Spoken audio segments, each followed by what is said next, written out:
అందరికీ నమస్కారం. జనరల్గా ఆంధ్రప్రదేశ్ శాసనసభ ఎన్నికలు వచ్చేటప్పటికి ఏమని చెప్పి అంటారంటే, ఉమ్మడి ఉభయ గోదావరి జిల్లాల్లో పూర్వం పశ్చిమ గోదావరి జిల్లా, తూర్పు గోదావరి జిల్లాల్లో కాపులే చాలామంది డిసైడింగ్ ఫ్యాక్టర్గా ఉంటారు అని చెప్పి అనుకునేవారు. నిజంగా కూడా అదే విధంగా జరిగేది. కాకపోతే పవన్ కళ్యాణ్ గారి పుణ్యమా అని చెప్పి ఈసారి ఎలక్షన్లో మాత్రం డెఫినెట్గా 100కి 200% బీసీలు డిసైడింగ్ ఫ్యాక్టర్గా ఉంటారు.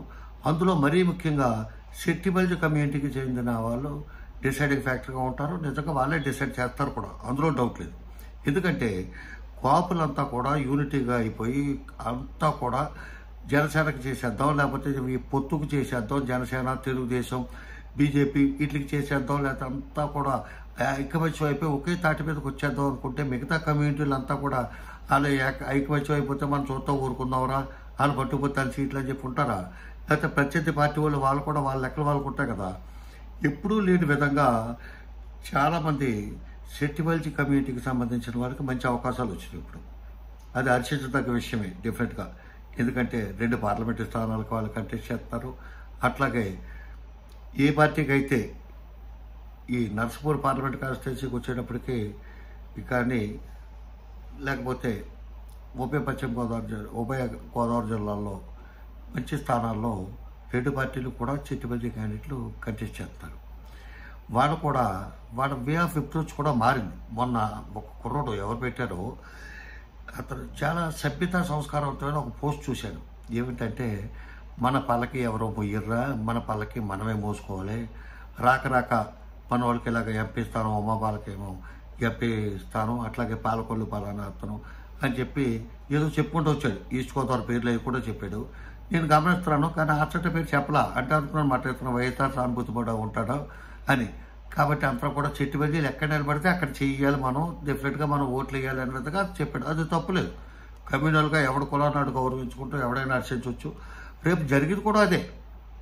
రేపు సెట్టిబల్జీలు కానీ లేకపోతే కాపులు కానీ ఏ క్యాస్ట్ అయినా వాళ్ళ క్యాస్ట్ ఉన్న చోట వాళ్ళకేయకుండా పక్కోడికి వేసేసి త్యాగం చేశారు పార్టీల కోసం. ఏమీ గెలుస్తాడు, మనం కూడా ఒక చెయ్యి ఎత్తే పోద్దే అనే ఉద్దేశం ఉన్నప్పుడు డెఫినెట్గా వాళ్ళ కులానికే చేస్తారు, చేసుకుంటూ ఎట్టి పరిస్థితుల్లో తప్పు కాదు. కులం లేకపోతే అసలు ఏమీ తెలియదు కదా మనకి. కులాలు ఉండకూడదు, మతాలు ఉండకూడదు అని చెప్పి అన్నీ కూడా అవి వేరే విషయాలు, కానీ అది పక్కన పెడతాం. ఇంకొక పోస్ట్ కూడా చూశాను. ఏంటంటే, రకరకాల అవకాశం వచ్చింది. పోస్టే కాకుండా ఇంకొక అతను సభ్యత సంస్కారం కానీ ఇంకొక పోస్ట్ పెట్టాడు. కానీ ఇంకొక అతను మా పెనుగొండ ఆచట కాన్స్టిట్యున్సీకి సంబంధించిన వ్యక్తి. అతను నాకు కూడా తెలుసు. అతను పేరు చెప్తూ అనవసరం, కానీ అతను చాలా సీరియస్గా వార్నింగ్ టైప్లో మాట్లాడాడు. ప్రభుత్వ విప్గా గ్రంథి శ్రీనివాస్ గారు చేస్తున్న ప్రారంభోత్సవాలు, శంకుస్థాపనలకు ఉమాబాల గారిని ఎందుకు తీసుకొని రావడం లేదు? ప్రభుత్వ విప్గా మీకు హోందాతనం తెలియదా, లేక సెట్టిబల్జీ మహిళ అంటే చులకన? ఉమాబాల గారు పోటీ చేసేది వైఎస్ఆర్సీపీ తరపునే, గ్రంథి శ్రీనివాస్ గారు పోటీ చేసేది వైఎస్ఆర్సీపీ తరపునే. కందకలేదు దోల కత్తిపేటకి ఎందుకన్నట్టు వాళ్ళిద్దరూ మాట్లాడుకుంటారు కదా. ఇద్దరు భీమవరం వాస్తవేలే కదా, వాళ్ళకి తెలుసు కదా. నువ్వు నేర్పాలా ఎవరికి సభ్యత, సంస్కారం, చులకన ఇవన్నీ. ఇతను రఘునందన్ రావు, వేండ్ర రఘునందన్ రావు అనుకుంటాను, ఎవరు మరి, లేకపోతే పశ్చిమ గోదావరి జిల్లా సెట్టిబల్జీ యువత అని చెప్పి ఆ గ్రూప్లోనే ఎందులోనో మరి ఇతను పోస్ట్ చేశాడో, దాంట్లో ఇతను ఫార్వర్డ్ చేశాడో, ఏం చేశాడో చేశాడనమాట. అటువంటివి కొంచెం ఉద్రేకాలను రెచ్చగొడతాయి. అక్కడ కాపులు సెట్టిబల్జీ కలిపి చేసుకుంటారు, మధ్యలో ఇతరులకు బాధ ఎందుకు? ఇతను గమ్మున అది వేరే విధంగా వెళ్తుంది. ఇకపోతే పవన్ కళ్యాణ్ గారి దయ ఎందుకు అని చెప్పి ఎందుకనంటే, కాపులంతా కూడా సభ్యతా సంస్కారాలు మానేసి, ఆయన మళ్ళీ ఎవరో అన్నాడు, ఆయన ఎవరో ఒక పెద్ద మనిషి అంటాడు, కాపులు పవన్ కళ్యాణ్కి ఇవ్వకపోతే కాపులను వీలేస్తామనో ఏదో ఇంకొక పెద్ద మనిషి ఎవరో చెప్పాడు.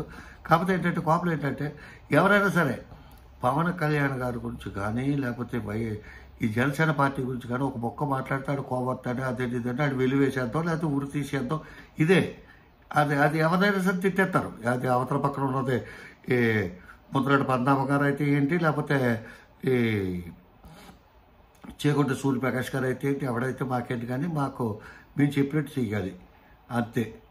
ఇంకోటి ఎవరు అంటారు, జనసేనను విమర్శించే కోపం రాష్ట్రం నుంచి వెలివేస్తాం. జనసేన లీడర్ కిరణ్ రాయల్ రాష్ట్రం నుంచి వెళ్ళేస్తాడంటండి ఆయన. తోలు దిగతీసేయక వీళ్ళ నాయకుడు చెప్తాడు కదా, నా కొడకలారు భూతాభివృద్ధి చేసేస్తామని చెప్పి అలాగా బట్టలు ఇప్పించి కొడతారు. వీళ్ళేస్తాం గిలేస్తాం అన్నామంటే, నువ్వెవడరా నీ బాబు సొమ్మ రాష్ట్రం ఈడవడ బోకెదవ ఈడవడ అంటే వెళ్ళేసేస్తాడంట ఇది ప్రతి ఎదవ వెళ్ళేసేస్తా మీరు చెప్పినోడు కోటేయాలా ముద్రగడ పద్మనాభం తిట్టేస్తావా లేకపోతే ప్రతి వాళ్ళని తిట్టేస్తావేనా చూసి పక్క వాళ్ళు చూసి నేర్చుకోండి ఆ చెట్టుబల్లి చూసి నేర్చుకోండి ఎంత సభ్యత సంస్కారంగా ఉంటారో ఆ కుర్రోళ్ళు వాళ్ళు అవకాశం వచ్చింది అవకాశం వచ్చినప్పుడు ఉపయోగించుకోవాలి అది ఒకటి చెప్తూ వస్తుందా మనం చెప్పేస్తే వచ్చేస్తుంది అవకాశం వచ్చేసి ఉపయోగించుకోండి అని వాళ్ళు ఎంత ధైర్యంగా 24వ తారీఖున ఈ నెల 24వ తారీఖున శెట్టి బలిజ యువబేరు అని చెప్పి పెట్టుకుంటారు తప్పులేదు దమ్ము కట్టుంటే కాపు యువబేరు అని ఎవరైనా పెట్టగలరా మీరు ఎలక్షన్లో ఉభయ గోదావరి జిల్లా నిండా కాపులే ఉన్నాం ఉమ్మడి ఉభయ గోదావరి జిల్లా అంటే ఎవడైనా పెట్టగలరా పెట్టండి ఒక్క పొలిటీషియన్ రాడు కానీ దీనికి చూడండి అన్ని పార్టీల పొలిటీషియన్లు వస్తారు మనం అభివృద్ధిలో కదాలి అవకాశం వచ్చింది అదుపుచ్చుకుందాం అని చెప్పి చెప్తారు తప్పులేదు అవకాశం వచ్చినప్పుడు వదిలి బారి తప్పి గుర్తప్పుడు దేహి అని అడుక్కుంటామా కాబట్టి నోరుంత కదా అని చెప్పి ఇష్టం వచ్చినట్టు పడిపోయి పెద్దల్ని పిల్లల్ని అందరినీ అనేత్తం కాదు మనం బేసిక్గా మనం ఎక్కడ ఉన్నాం ఏ పరిస్థితిలో ఉన్నాం ఏం అవకాశం వచ్చింది ఏం అందుకుంటున్నాం ఏం వదిలేస్తున్నాం అనేది ఒకసారి మనం గమనించుకుంటే ఎదరికి వెళ్ళటానికి బాగుంటుంది అందరికి ఆదర్శప్రాయంగానే ఉంటుంది రేపు మళ్ళీ చెప్తున్నాను ఉమ్మడి ఉభయ గోదావరి జిల్లాల్లో ఉన్న బీసీ కమ్యూనిటీ శెట్టిపల్లి జిల్లా రేపు ఆంధ్రప్రదేశ్ రాష్ట్ర ప్రభుత్వాన్ని ఏర్పాటు చేయడంలో కీలక పాత్ర పోషిస్తారు అని చెప్పి చెప్తూ అది గుర్తుపెట్టుకోండి ఉంటాను నమస్కారం రామారావు జై హింద్